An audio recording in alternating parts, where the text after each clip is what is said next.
साथियों नमस्कार, मैं वीरेंद्र पहल और आज हम बात करेंगे बिजली टावर के मुआवजे की मांग को लेकर के चल रहे लगातार धरने प्रदर्शनों के बारे में। इसमें आप नीचे स्क्रीन पे जो देख रहे हो ये सारी वीडियो ये सोनीपत के नारा की, मारा की, बटाना की, झज्जर के खरर की, रेवाड़ी खेड़ा की, रोध की और भिवानी के अपने नीमड़ीवाड़ी की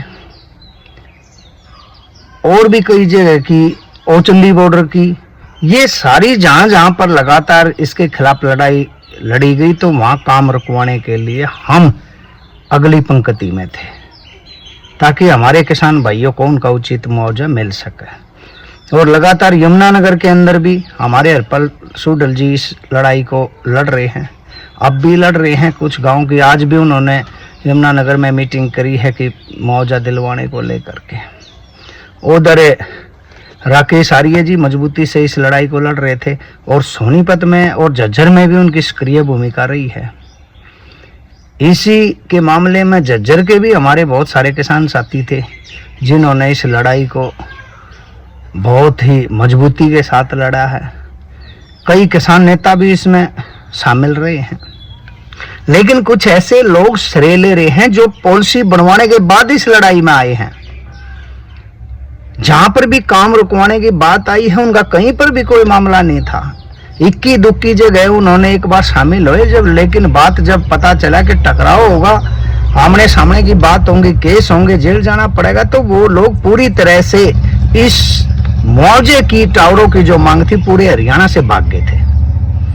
और अब वो पंचायतें करके भाषणबाजी दे के इसके मामले पे पॉलिसी बनने के बाद उनको वीडियो को वायरल करके अपने आप को इसे मुआवजे की मांग का मसीहा बनाने के लिए इस तरह की छोटी हरकतें कर रहे हैं कि जिन लोगों ने इतनी कुर्बानियां दी, कठोर मेहनत किया है इस चीज के लिए, उनकी कुर्बानी के ऊपर बैठने का ऐसे ऐसे लोग भी हमारे बीच में साथी, बड़ी शर्म आती है। तो हम ये कहना चाहते हैं जिन लोगों ने आगे बढ़ करके लड़ाई लड़ी उन लोगों को आप जो ये आपके सामने वीडियो आती है, कुछ लोग भाषणों की वीडियो आपके सामने घुमा देते हैं और आपको लगता है कि ये लोग कुछ कर रहे हैं, जबकि ये भाषण वाले हैं, लड़ने वाले लोग। इनकी लड़ने वाली वीडियो पूछो ना, कहां तुम्हारी लड़ने वाली, कहां लड़े हो आप? केवल वहां प्रशासन के ऊपर, अधिकारियों के ऊपर, सरकार के उसमें दबाव बनाते हैं और उनसे मिली भगत करके अपना निजी लाभ लेते हैं। ये तो केवल संख्या दिखा करके अपना निजी संपर्क साधने का काम करते हैं। जमीनी स्तर पर लड़ाई लड़ने के लिए तो कभी कहीं किसी मांग को लेकर के कहीं काम थमवाने में इनका आपने देखा हो, इक्का दुक्का जगह इन्होंने फोटो खिंचवाने का काम तो बिल्कुल करा होगा, लेकिन अब इनके कई नाम नहीं थे। पॉलिसी बनवाने के बाद पंचायतें करते घूम रहे हैं।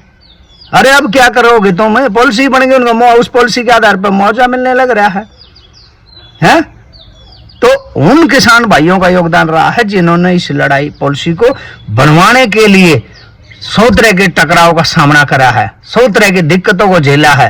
प्रशासन और सरकार के दबाव के बावजूद भी वो लोग नहीं डरे और नहीं झुके। उन्होंने पॉलिसी बनाई है जिस आधार पर मुआवजा मिल रहा है, और ये बेहुदे लोग उस पॉलिसी बनाने के बाद ड्रामा कर करके इसके आवाज उठा उठा करके अपना श्रेय लेने का काम कर रहे हैं, कायर और बुजदिल लोग।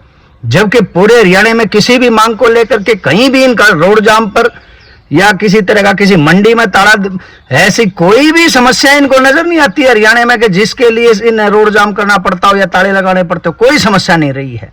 पूरे हरियाणा का किसान हर मांग को लेकर परेशान रहता है, लेकिन ये पता नहीं कैसे लोग हैं श्रेय लेने के लिए भाग का आ जाते हैं। इन लोगों को पहचानना होगा, इनको खदेड़ना भी होगा, ताकि लड़ने वाले, जोखिम उठाने वाले लोगों को आपके सहयोग और समर्थन मिले और आंख में आंख डाल करके बात करी जाए। जिस तरह से आज हमने देखा है कि जींद के अंदर हमारे किसान साथियों ने बड़ी मजबूत आवाज उठाई और सीधे तौर पर प्रशासन को कह दिया कि भाई हमें ये प्रशासनों की बेइज्जती बर्दाश्त नहीं करेंगे।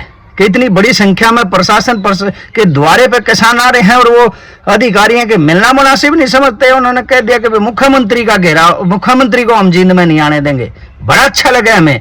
ऐसे लड़ाके साथियों की मदद करो और ये भाषणबाजी और श्रेय लेने वालों को जूत मारने की जरूरत है, नहीं तो आने वाले समय में हरियाणा के अंदर ये संघी लोग हरियाणा को जल्दी ही बीजेपी का गुलाम बनाने का काम करेंगे। इनको पहचानना होगा भाइयों।